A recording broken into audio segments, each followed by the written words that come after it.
الله الرحمن الرحيم اللهم صل على سيدنا ومولانا محمد وعلى آله وصحبه وبارك وسلم عليهم أجمعين۔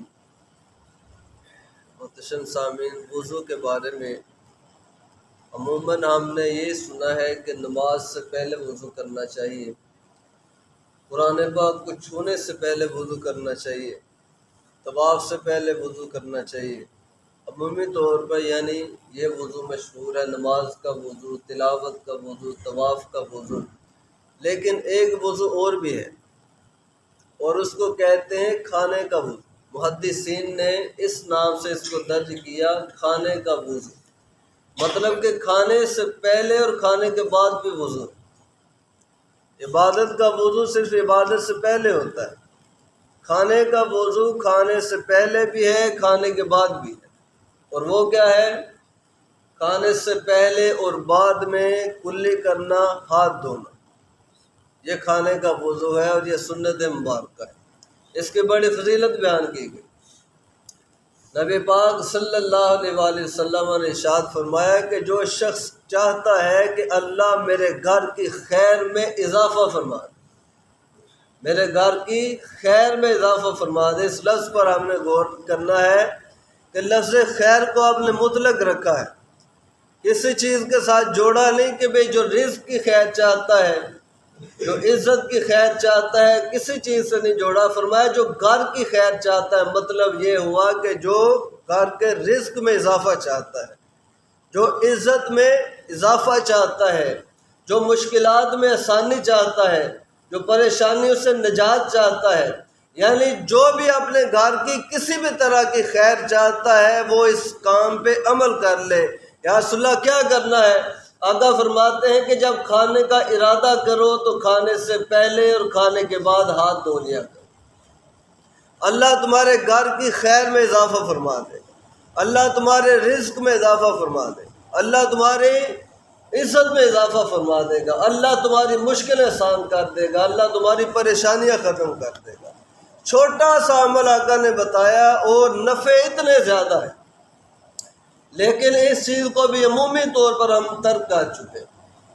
اس میں ہم تکلف سمجھتے ہیں کہ کھانے سے پہلے ہاتھ دھو لیں، لیکن اگر کسی چھوٹے سے کام کا بہت بڑا نفع ہو تو ہم چھوڑتے نہیں ہیں۔ لہٰذا نبی پاک صلی اللہ علیہ وسلم کی سنت پاک کو اپنائیں، کھانے سے پہلے بعد میں چھوٹا سا تکلف کر لیا کریں، پھر دیکھیں اللہ خیر کیسے عطا کرتا ہے۔ اور نبی اکرم صلی اللہ علیہ وسلم نے ہمیں جو بھی بات ارشاد فرمائی ہے، جو بھی بات ارشاد فرمائی ہے، چھوٹی سے چھوٹی ہے یا بڑی سے بڑی ہے، ہر چیز خیر و نفع سے خالی نہیں ہے۔ کوئی بھی چیز خیر اور نفع سے اور اجر سے خالی نہیں ہے۔ یہ چھوٹا سا کام کریں گے آپ کو دینی فائدے بھی ہوں گے، دنیاوی فائدے بھی ہوں گے۔ دنیاوی فائدہ کیا ہوگا کہ کھانے سے پہلے اگر آپ کلی کر لیتے ہیں، ہاتھ دھو لیتے ہیں، آپ کے ہاتھ جراثیموں سے پاک ہو گئے، آپ کا منہ جراثیموں سے پاک ہو جائے گا۔ وہ جراثیم جو آپ کے کھانے کے ساتھ آپ کے پیٹ میں جانے والے تھے وہ آپ کے منہ سے صاف ہو جائیں گے۔ اور اگر کھانے کے بعد یہ کام آپ کرتے ہیں تو آپ کا منہ صاف ہو جاتا ہے، وہ آپ کے دانت محفوظ ہو جاتے ہیں۔ وہ جو رزق کے ذرات کی وجہ سے دانتوں کو کیڑا لگتا ہے، بیماریاں لگتی ہیں، ان چیزوں سے دانت محفوظ ہو جاتے ہیں۔ اور کھانے کے بعد آپ ہاتھ دھوتے ہیں تو آپ کے ہاتھ جراثیموں سے بھی پاک ہوں گے اور بدبو سے بھی پاک ہو جائیں۔ بلکہ ایک حکمت تو آقا علیہ السلام نے خود بیان فرمائی۔ آقا علیہ السلام فرماتے ہیں کہ جو بندہ رات کو کھانا کھائے اور ہاتھ دھوئے بغیر سو جائے اور رات کو اس کے ہاتھ کو کوئی کیڑا کاٹ لے تو پھر وہ کسی دوسرے کو الزام نہ دے، اس کا اپنا قصور ہے۔ اس میں حکمت کیا ہے؟ اشارہ اس طرف ہے کہ جب بندہ ہاتھ دھوئے بغیر سوتا ہے تو ہاتھ کے اندر بو ہوتی ہے، گھی کی بو ہوتی ہے، چکناہٹ کی بو ہوتی ہے، اور کیڑے اسی چیز کو تلاش کرتے ہیں کہ جہاں بو محسوس کرتے ہیں وہاں پہنچ جاتے ہیں۔ تو فرمایا کہ تیرے ہاتھوں کے اندر بو ہے تو کیڑے تیرے ہاتھوں کے پاس آئیں گے اور آ کر کاٹیں گے۔ اگر کوئی کیڑا تجھے کاٹ لے تو پھر تیرا اپنا قصور ہے، کسی دوسرے کا نہیں۔ تو ان کیڑوں کے کاٹنے سے بھی بندہ محفوظ ہو جاتا ہے۔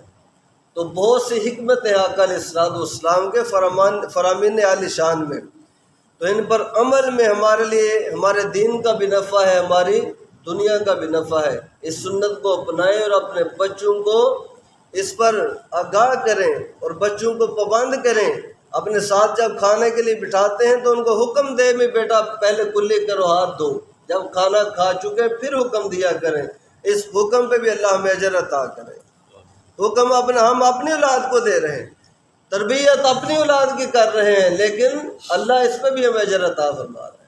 اللہ کے بارگاہ میں عرض گزارتے ہیں کہ اللہ کریم ہمیں آقا علیہ السلام کے ہر فرامین پر عمل کی توفیق عطا فرمائے۔ آمین۔ وما علیہ الا البلاغ۔